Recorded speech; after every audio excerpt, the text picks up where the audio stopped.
Where is the little boat? We lost our son, Jeff, at age 14 to homicide 13 years ago. The date was November the 4th. Jeff was a promising freshman at Terry Parker High School. He had a telephone call to come pick him up one night following a student-teacher fundraising event.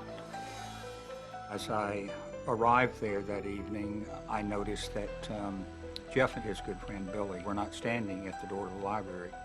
I noticed a dummy or a straw man that I knew was probably left over from Halloween festivities there at the school that was laying across the chair. So as I turned to go in front of the administration building, Billy came running out and started to yell, "Mr. M, Mr. M, you've got to get over there. Jeff has been shot." What I thought had been a dummy or a straw man was in fact Jeff laying across that chair. Jeff was, as a firstborn son, always very special. How'd you do, Jeff? I did good. I passed. He was just a friendly, outgoing person. Jeff and Billy had been approached at the door of the library that evening by 4 other young men demanding money from them. There were 2 16-year-olds, one 17-year-old and an 18-year-old. Ellis was the youngest. The way we was living then was very stupid, and you know, we liked to carry guns and have what we thought was fun with guns. Just so happened at this time we only had one, and Omar Jones was carrying it.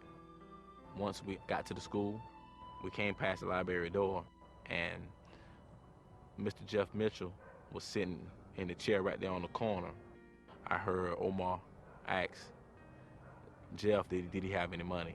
They indicated they had none. And I heard one gunshot first, followed by a second shot. Those 2 shots ultimately took Jeff's life. I was so shocked at the time, and it happened so fast. And I was like, man, don't none of us even know that guy. He ain't done nothing to none of us. I mean, it was just supposed to be fun. Later that night, the police came in and arrested me. They had all been apprehended by the time Jeff died that next morning. And I knew that his life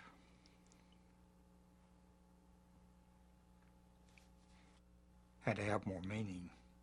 And I think that's a commitment I made. The purpose of Compassionate Families is to provide support and grief recovery services to family members who have experienced the loss of a loved one through homicide. My wife and I are the founding members. We're working with, at any one given time, several hundred families. How are your sisters doing? How is Angel doing in school? Well, Angel School is... You have peer support, you have information and referral, because people have not just gone through grief, they're traumatized. They are really, really good, loving people, and they will go out of their way to help you. They really will. I wrote a letter to Mr. Mitchell a few days after I got locked up, trying to apologize. Ellis was obviously very different from the other 3. He was the only one that seemed to even have any understanding of what he had been involved in, and was certainly the only one to indicate his remorse and his sorrow. Our recommendations were one of leniency for Ellis. He was subsequently sentenced to 15 years in the state prison. I was 16 when I went in and 28 when I got out. We were very curious as to, quite frankly, what prison life had meant to him and for him. Grab a seat. All right, thank you. If he would speak to young people today, what a powerful message he could bring to them. Whatever I can do to further show that I'm sorry and to honor his son, I'm gonna do that.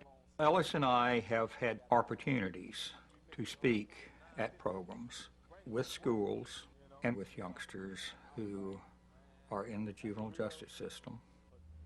Only one pulled the trigger. All 4 were charged with first-degree capital murder. At the beginning, I thought, well, you know, he wants me to talk to people, but nobody's gonna listen to me. I done did most of my life in prison. I'd like to introduce my friend Ellis Curry. I after talking to people, it lets me know that it's not in vain. It was 4 of us that got convicted. Without this man, his wife recommendation, I'd have had life just like the rest of the 3. The advice I got was, like, violence is not the answer, and make better decisions in life. I'm going to hang with the right crew, and I'm going to accomplish my goals, go to college, and get my education. The only reason why I'm standing here today is because the love of God worked through this man and his wife to have pity on me. I have really not come to terms yet with forgiveness. Every time I see him, I get a little shy, and those same regrets of my past come right back. It's like I constantly want to say, man, I'm sorry, but I know nobody wants to hear that 24 hours a day. I appreciate and understand where Ellis was at age 16, and I understand and appreciate even more so where he is today. The future for compassionate families, as we would like to see it, more involvement by more young rehabilitated offenders such as Ellis. If you got in your mind to do the right thing, hang with the people that's doing the right thing. I think it'll make our message much stronger.